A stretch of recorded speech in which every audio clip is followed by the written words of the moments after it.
Pushpa impossible serial के सभी fans को मेरा नमस्कार। तो फ्रेंड्स, हर दिन का एपिसोड काफ़ी इंटरेस्टिंग है। बस आज का भी एपिसोड काफ़ी इंटरेस्टिंग है।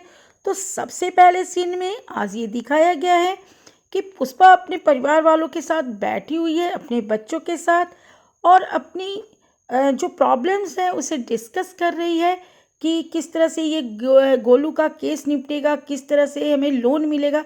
तभी उसी समय भास्कर आता है और वो दीप्ति को, अपना बेटा आरव को गोद में थमाते हुए बोलता है कि मुझे आई को लेके डॉक्टर के पास जाना है। थोड़ी देर के बाद आशावरी काम घर का ख़त्म करके आरव को ले जाएगी, तब तक थोड़ी देर तुम संभाल दो।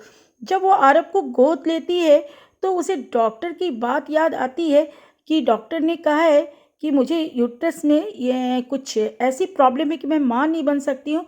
इस बात को याद करके दीप्ति को दुख होता है। पुष्पा जो है बच्चों से कहती है कि किसी न किसी तरह से इन सारी समस्याओं से तो बाहर निकलना ही पड़ेगा। उसके बाद चिराग और अश्विन ऑफिस के लिए रेडी होने जाते हैं। इधर आरव को गोद में लेकर दीप्ति बेड पर बैठती है और आरव का चेहरा देखकर वो खुश होती है।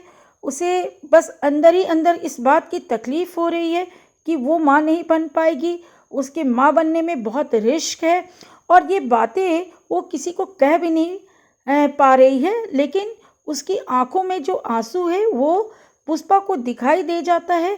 तो पुष्पा पूछती है कि क्या हुआ, तेरी आंखों में ये आंसू क्यों हैं?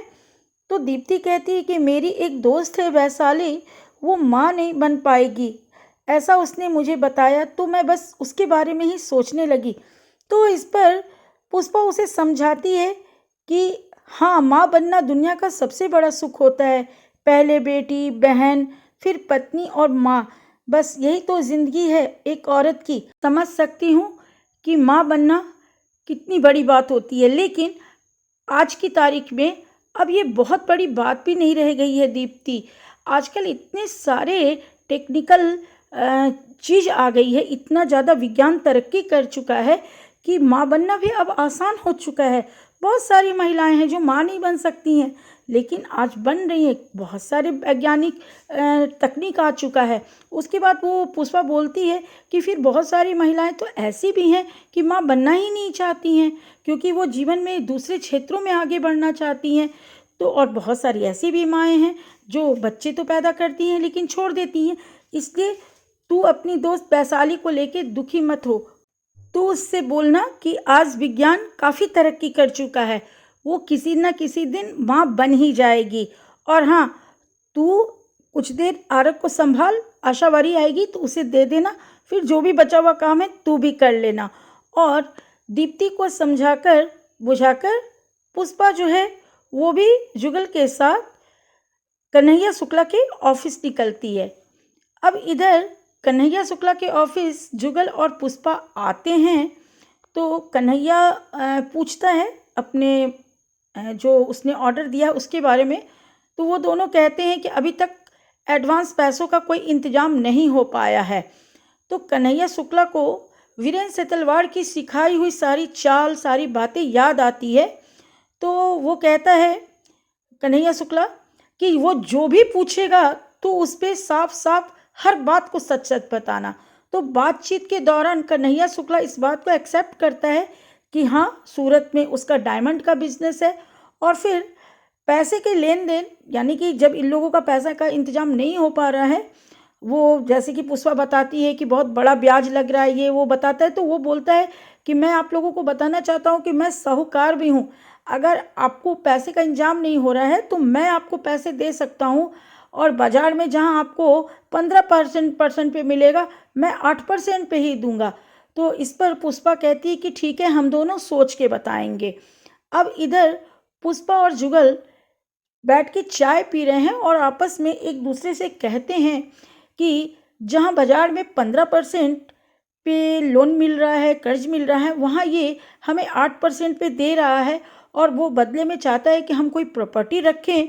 तो पुष्पा कहती है कि वो तो मैं अपना घर गिरवी रख दूंगी, लेकिन कभी कभी संदेह भी होता है। तो इस पर जुगल कहता है कि हाँ, संदेह तो मुझे भी होता है। अब इस बात को जुगल जो है अपने बच्चों से भी कहती है कि हमें 8% पे जो कन्हैया शुक्ला है वो लोन देने को तैयार है, लेकिन वो चाहता है कि मैं अपना कोई प्रॉपर्टी रखूँ, तो मैं इस घर को गिरवी रखना चाहती हूँ। तो अश्विन, दीप्ति और चिराग सभी मना करते हैं, समझाते हैं कि शायद तुम हड़बड़ कर रही हो मम्मी। तो वो कहती है कि ऑर्डर हाथ से निकल जाए लेकिन मुझे निर्णय तो लेना ही पड़ेगा। उसके बाद अश्विन कहता है कि लेकिन इस पेपर पे बापोद्रा काका का भी साइन चाहिए। तो पुष्पा कहती है कि ठीक है, मैं जाके बापोद्रा से मिलती हूँ। चूँकि अश्विन को, चिराग को, दीप्ति को टेंशन हो रही है, लेकिन वो पुष्पा के आगे ज़्यादा कुछ बोल नहीं पा रहे हैं। उसके बाद बापोद्रा के पास पुष्पा जुगल के साथ आती है और ये सारी बातें वो बताती है कि किस तरह से 8% पे वो कन्हैया शुक्ला से लोन ले रही है ताकि पटोले के काम को आगे बढ़ा सके, और जो 6,000 का ऑर्डर मिला है, 6,000 का जो सामान मिला है बनाने का, वो पूरा कर सके। तो उसे बापोद्रा भी कुछ समझाता है कि इस तरह से इतना बड़ा लोन पे, ये वो समझाने की कोशिश करता है। लेकिन बीच में सुशीला आ जाती है और वो बापोद्रा से कहती है कि अभी पुष्पा को बहुत ज़्यादा ज़रूरी है अपने काम को आगे बढ़ाने के लिए पैसे की, इसलिए इसका जो घर गिरवी का जो कागज़ है उस पर साइन कर दो। वो पेन पकड़ाती है और सुशीला के दबाव में आकर, यानी कि पत्नी के दबाव में आकर, बापोद्रा साइन भी कर देता है। फिर वो पुष्पा को फाइल देता है और फिर उन पुष्पा को और जुगल से कहता है कि ऐसे तो ठीक ही है, बाज़ार में 15% पे मिलता है, ये 8% पे दे रहा है। तो इस पर पुष्पा उसको धन्यवाद करती है, बापोद्रा को, और कहती है कि भगवान तेरा सब कुछ अच्छा करे, तूने मेरी मदद की है। अब वो जुगल के साथ फाइल लेकर सीधा कन्हैया शुक्ला के ऑफिस में आती है और कन्हैया शुक्ला को डरते डरते घर गिरवी का जो पेपर वाला जो फाइल है वो थमाती है। और यहाँ कन्हैया शुक्ला तो बैठा ही हुआ है उस कागज़ को लेने के लिए। वो बड़े शौक से कॉन्ट्रैक्ट के कागज़, घर गिरवी के जो फाइल हैं, उसके मकान का यानी कि घर का जो पेपर है वो भी फाइल में करके लेता है।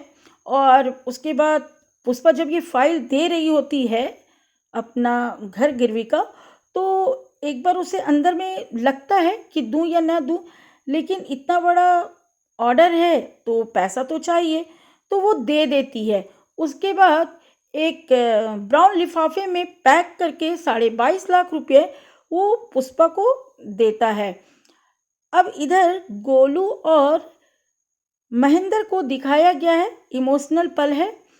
महेंद्र जो है गोलू को सारी बातें, हालांकि पुष्पा तो उसे बता चुकी है कहानी के माध्यम से सब कुछ सच्चाई, लेकिन यहाँ पर अब महेंद्र अपने तरीके से उसे समझा रहा है कि तुझे कोर्ट में तरह तरह का सवाल किया जाएगा, तुझसे पूछा जाएगा तू किसके साथ रहना चाहता है, और वो बहुत तरीके तरीके से क्वेश्चन करेंगे। तू कई बार तुझे लगेगा कि तू क्या जवाब देगा।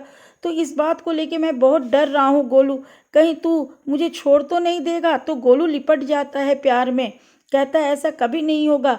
तब तक ऊपर से बापोद्रा जो है वो महेंद्र को और गोलू को कहता है कि आज तो कोर्ट जाना है ना, तो आज मैं गोलू सेठ को अपने कार में लेके जाऊंगा, क्योंकि बापोद्रा भी कहीं ना कहीं चाहता है कि महेंद्र को गोलू मिल जाए।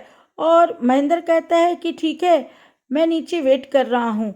और उसके बाद वो गोलू को कई बातें समझाता है, गोलू उसके गले लग जाता है। यानी कि यहाँ पे जो पिता और पुत्र का, यानी कि बाप बेटे का जो प्यार दिखाया जा रहा है काफ़ी अच्छा है, और जिसे देखकर बापोद्रा का भी तिल पिघल जाता है। और वो सुशीला से कहता है कि ईश्वर करे कि पुष्पा का भी जो काम है पटोले का वो भी सही से चल निकले, और इधर महेंद्र को भी गोलू मिल जाए।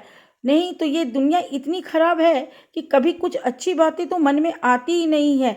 अभी कुछ अच्छी बातें आ रही हैं मेरे मन में, तो चल इसी अच्छी बात को याद करते करते हम लोग कोर्ट चले। और उसके बाद वो सुशीला को कहता है कि हमें भी कोर्ट जाना है क्योंकि आज गोलू का फैसला होना है। तो पुष्पा कहती है कि तुम जब अच्छी अच्छी बातें करते हो तो तुमसे अच्छा मुझे कोई नहीं लगता है। उसके बाद पुष्पा और सुशीला भी कोर्ट के लिए निकलते हैं। अब इधर वीरेंद्र से तलवार को कन्हैया शुक्ला जो है वो पुष्पा के घर का गिरवी वाला पेपर ला के देता है, जिसे देखकर वीरेंद्र से तलवार की खुशी का ठिकाना नहीं रहता है। और वो कन्हैया शुक्ला से कहता है कि तूने मेरा बहुत बड़ा काम किया है। अब ये पुष्पा जो है ना इसे छटपटाने दो। देखो ये कितना बड़ा पटोले का धंधा जमाती है, कहाँ तक मुहिम को ले जाती है। जिस चीज़ में उसकी जान बचती थी वो चीज़ तो अब मेरे पास आ गई है, यानी कि उसका घर तो अब मेरे कब्जे में। अब इधर कोर्ट का सीन दिखाया जाएगा, क्योंकि आज की कहानी बस यहीं तक थी फ्रेंड्स। तो अब कल कोर्ट के सीन में ये दिखाया जाएगा कि जज साहब जो हैं वो फैसला, यानी कि दोनों ही पक्ष की बातों को सुन लिए हैं, तो अब वो फैसला देने वाले हैं और सभी लोग देखेंगे कि जज साहब का क्या फैसला आता है। तो फ्रेंड्स कल की स्टोरी काफ़ी अच्छी है, तो कल का एपिसोड देखना बिल्कुल मत भूलिएगा और कहानी के अपडेट के लिए मेरे साथ भी बने रहिएगा। तो फिर आज के लिए बस इतना ही। Bye bye friends.